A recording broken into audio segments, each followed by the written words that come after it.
نو د قرآن شریف په باره کې درته یو څو خبرې عرض کوم، ضمناً به نور هم راشي. قرآن شریف خدای مونږ ته رالیږلی او زمونږ د هدایت دپاره رالیږلی او زمونږ د دنیا او د آخرت عزتونه خدای قرآن شریف کې ایښي دي او د هغې په عمل کې. نو د قرآن شریف په مونږ یو څو حقونه دي، یو 15 حق دی او دا یاد لرئ.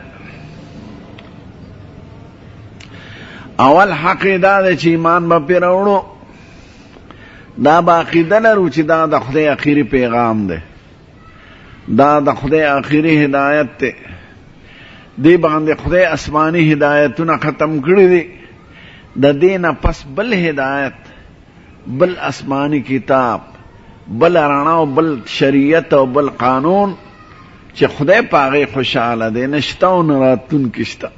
دا آخري قانون او آخري شریعت دی. ورسره به دا یاد لرو، دا به عقیده لرو چې دا خدای پاک د هر قسمه تغییر و تبدیل نه پاک راوستی دی، چې څنګه د ښکلي پیغمبر په زمانه کې و دقه شان اوسم دی او درغه پورې به تر قیامته پورې جبه خدای محفوظه کړې ده، مضامین محفوظ دي، علوم محفوظ دي، اده محفوظه ده، لیکل محفوظ دي. یو کتاب دی وخت کې په آسماني کتابونو کې محفوظ نشته. تاسو الحمدلله. نو دا به عقیده لرئ چې د دې نه پس بل هدایت نشته. که څوک په بله لار کې هدایت غواړي هغه به دوزخ کندې ته غورځېږي. د نجات د کامیابی هغه آخري لار او آخري پیغام ده.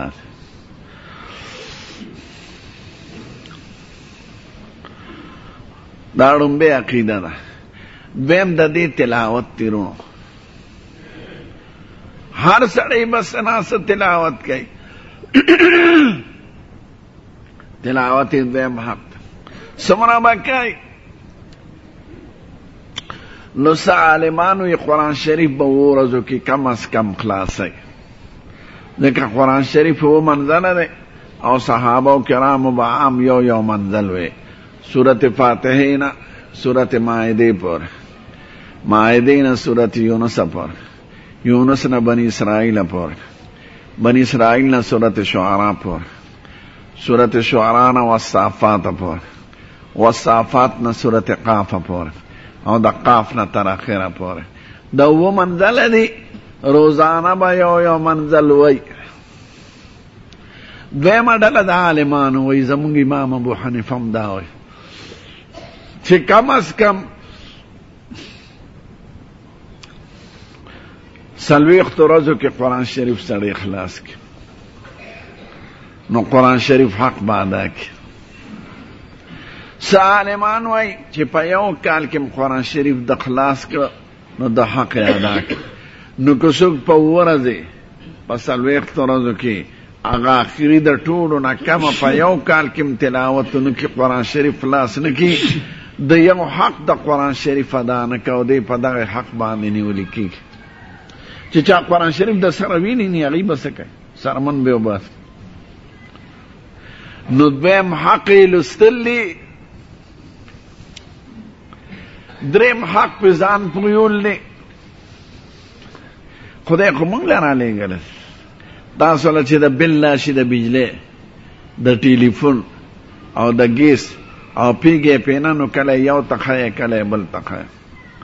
قرآن شریف کې د ښکلې عقیدو د ښکلې عملونو بیان دی او د نیکانو بیان دی او د بدانو بیان دی. هغه قومونه چې خدای کامیاب کړي دي او هغه قومونه چې تباه شوي دي د هغې ټولو بیان دی زمونږ د عبرت دپاره. ځکه خربوزه از خربوزه رنګ میگیرد، انسان د انسان نه عبرت لري. نو دغې باندې به ځان پوهې. نو د قرآن شریف زده کړه علم. زه خو خپلو ملګرو ته وایم چې کوم د امامان یې هر جماعت کې درس کوی د قرآن شریف، 1 آیات 2 آیات 3 آیات، دا ډېر ضروري دی. قرآن شریف دې دپاره نه دی راغلی چې په سرماری کې کښېنه. یا ناوی سره په ډولۍ کې ولېږه، یا مړی سره په کټ کې کېږه، یا اسقاط شریف کې استعمال کړه، یا د میخه چې د ناجوړی د پاسه پې وګرځه، یا په سند کې چې ناوی واده کېږي نو د پاسه پې قرآن شریف ونیسي او هغې ټیزنې به عمر کې قرآن شریف چېرته مخ نه کتل، نه به یې مونځ کړي. قرآن شریف دې دپاره نه ده. ټیک ته قرآن شریف د برکتونو کتاب دی او شفا ده پکې، خو بنیادی مقصد خو دغه نه دی. حمامان پسقات کې تقسیمه ختمونو والے په ختمونو کې مریضان پیر دم اچي، دا ټولې ښکلې خبرې دي په خپل ځای، خدا د باجوړ مولا او د ګیدړ مولا او د پلوسې مولا جوړې کړي خبرې دي، خدای او رسول نه دی ویلې. نو ځان په یول پکار دی چې دې کې څه دی. څلورم په عمل کول چې ته نسخه راشي ډاکټر درته ولیږي او نسخه په خو په کاغذونو کې بند کې او عطر په پورې کې او شیشو کې بند نه کې، نو د هغې څه فایده شته؟ یا سړی قرآن شریف راولي ښکلی او په سر او سترګو ږدي او په تندي لګوي، د دې څه فایده شته؟ ټیک ته برکت دی، خو قرآن شریف خو د عمل دپاره دی، د نسخې دپاره نه دی چې ته کېده.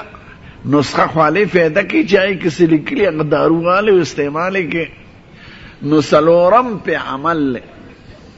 پنځم درته رسته وایم ښه چې علم ضروري شو او عمل ضروري شو، نو د دې علم او د عمل په سلسله کې درته یو درې خبرې کوم. ټول قرآن شریف خو درته دې وخت کې نشم ښودلی، دا درې اهمې دي د قرآن شریف په موضوعاتو کې. دا به یاد لره بیا به درنه امتحان علم که زر علم